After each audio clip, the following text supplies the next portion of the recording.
audio from this. Did you do a mic check up there? Did you do it by that mic? Yeah. Okay.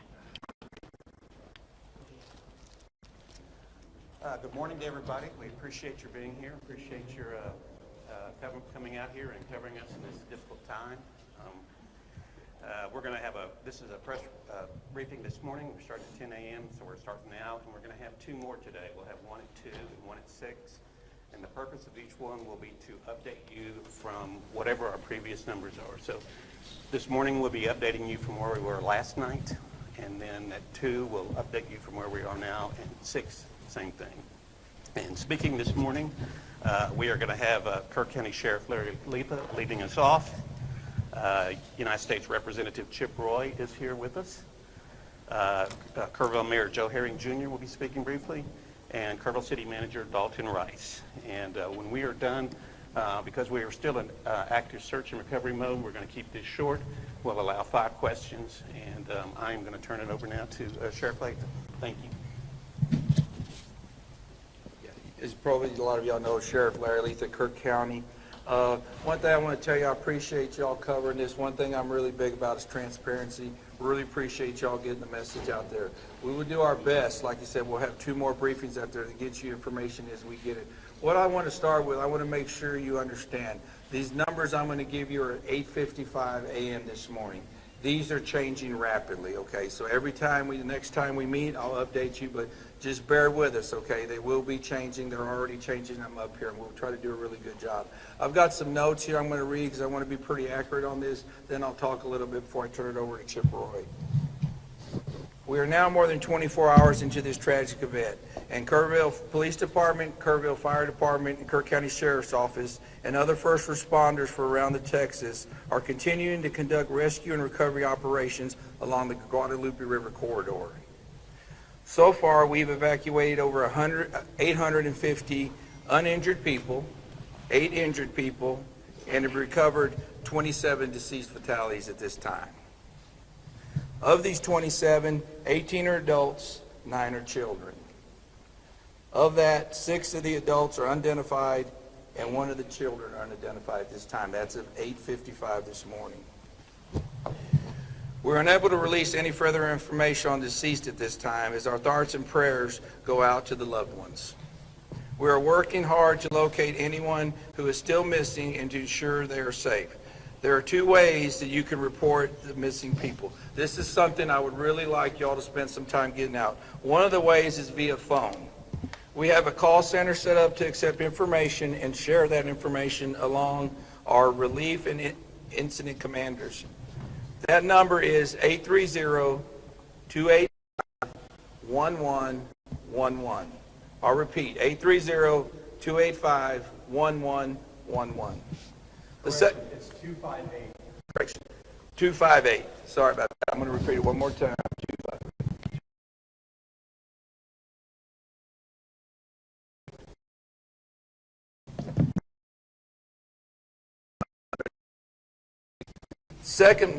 Second way is via email. Like the phone number, information received shared along our relief teams.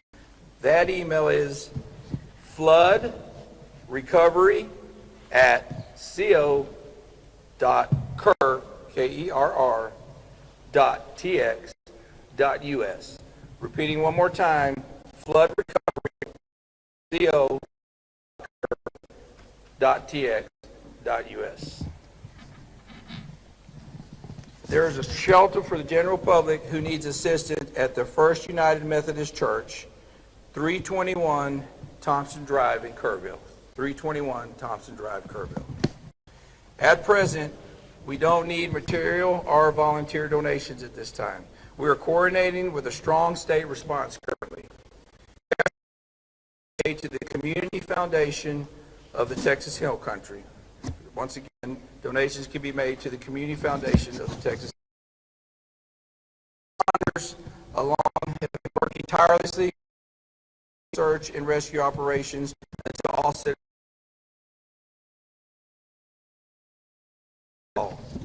This community is strong and will continue to pull together during the humbled by the outpouring of support We are very appreciative of everyone that's stepped up to help us. One thing I want to tell you and assure y'all is that we will not stop till every single person is found. We've got all the resources we need. We're here for the long haul. As I said, numbers will be changing rapidly, but like I said, we will not stop till everybody. I've been asked how long will this take? I can't tell you how long it's going to take. It's going to take a while. Appreciate y'all. Like I said, getting the word out. Like I said, after the question, I'm going to introduce you to the United States Representative Chip Roy. He's going to say a few words. Thank you, Sheriff. I'll be brief. I'm here to show support for the community. My family comes here to Kerrville for 4th of July virtually every year. Come here for Robert Earl shows, and we were planning to be here for the show with Robert Earl and Beckman. These are the events that we're dealing with today, and trying to explain to a world that's watching this and asking questions what a flash flood looks like, where you have a 26 to 30 foot rise in the water in a matter of an hour, 4 to 6 a.m. on a holiday, and the people that are having to respond to that. I just got everybody to pause, take a breath for the recriminations and the Monday morning quarterbacking, because there's so many great people in this community that are responding and moving quickly.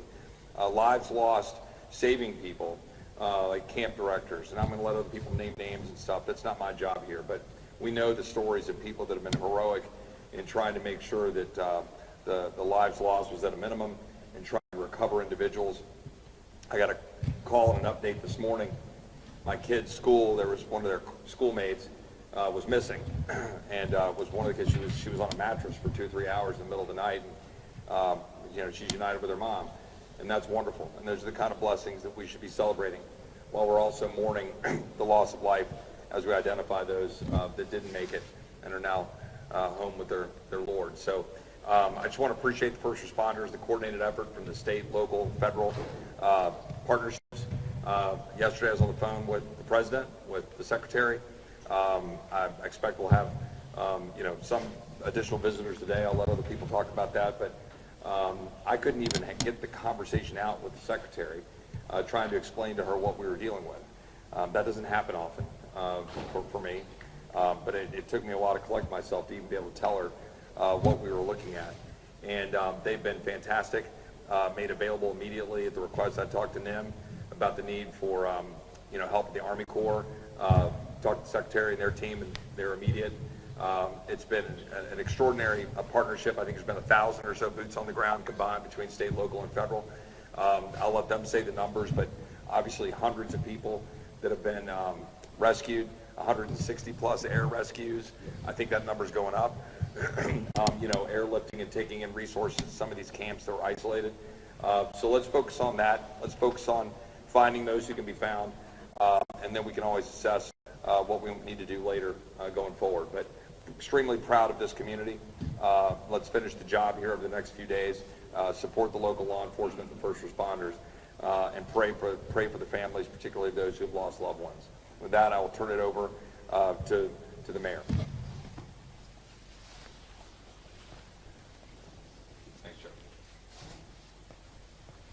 I'm Mayor Joe Herring Jr., Mayor of Kerrville, Texas. I'm glad you're here, and I have a few comments to make. People need to know today will be a hard day. It will be a hard day. This is the message I want to share. The city of Kerrville is thankful. We have help from our city crews, from county personnel, from state agencies, and federal resources, including the Coast Guard. I've been asked how people can help. The sheriff has mentioned that a fund has been set up by the Community Foundation of the Texas Hill Country. Information about this can be found on the city's Facebook page. In fact, if you want to know how to help, I know from my phone, from my texts, from my emails, thousands of people across our state and the world want to know how they can help. The easiest way to get information about that is to follow the City of Kerrville Facebook page.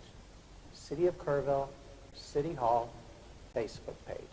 They have done an admirable job of making sure all resources and all information is available, not only to the citizens of Kerrville, but to the citizens of the world. I'm thankful you're here. Today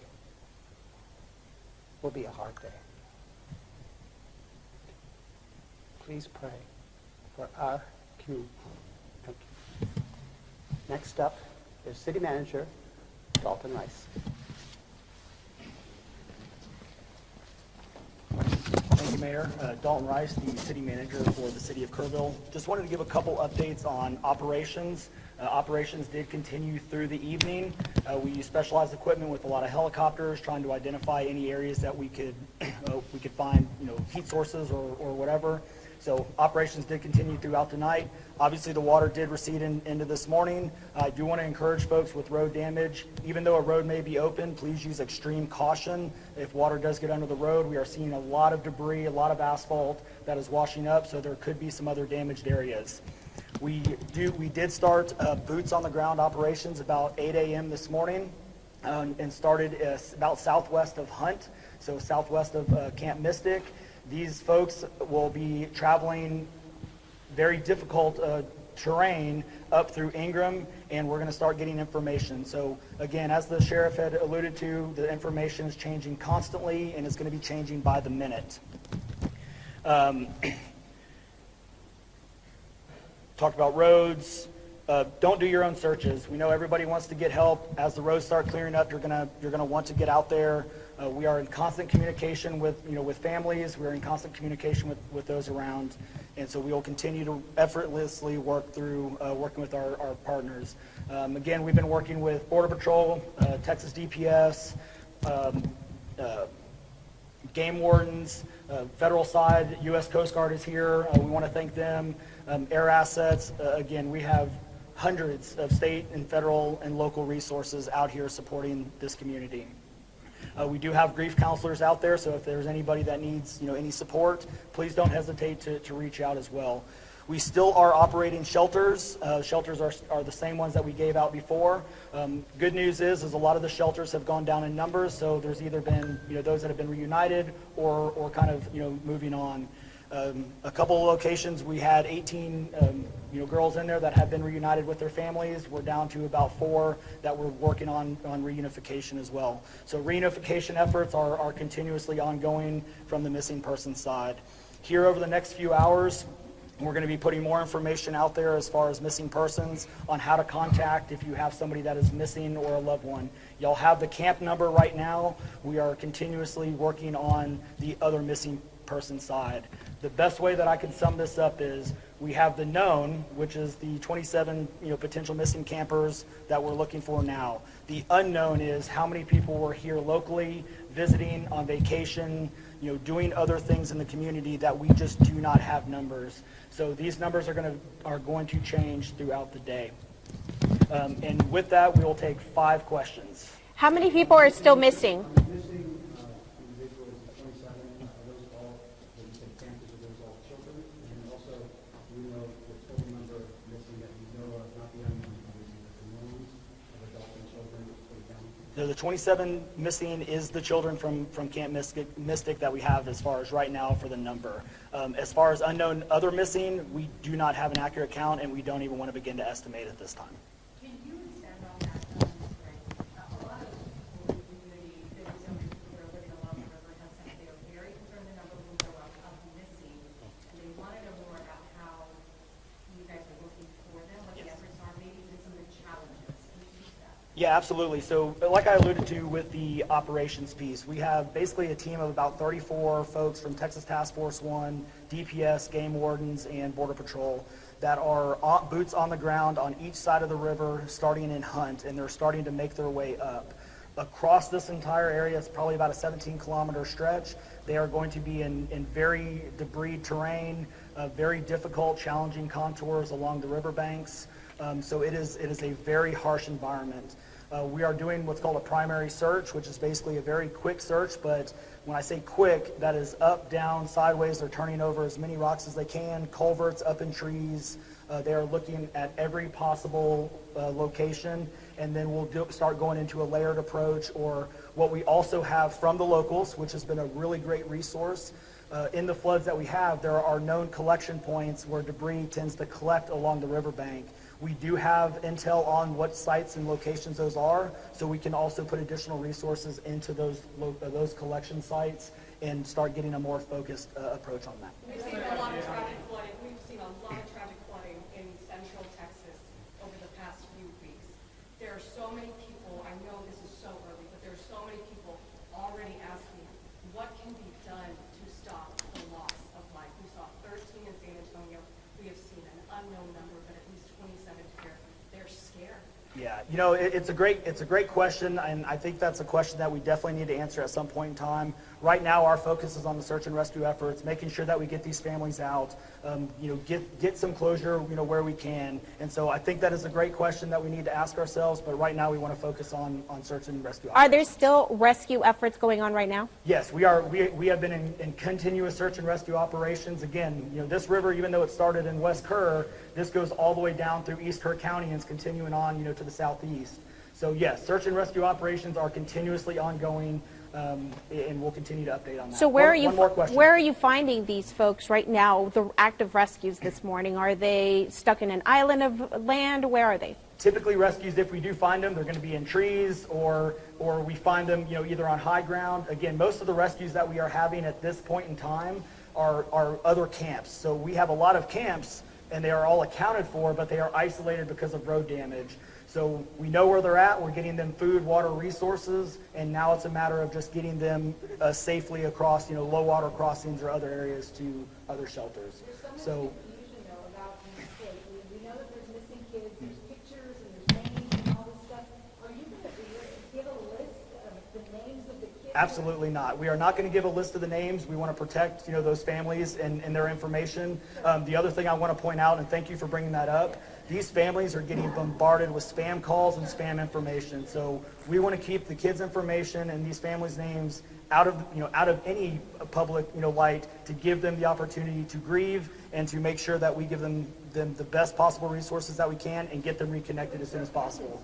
So some of them are, and some of those have been a great help as well. So yes, it is a double-edged sword, but we need to work through it. So our next one will be at 2 o'clock, and we'll give updates then. Thank you.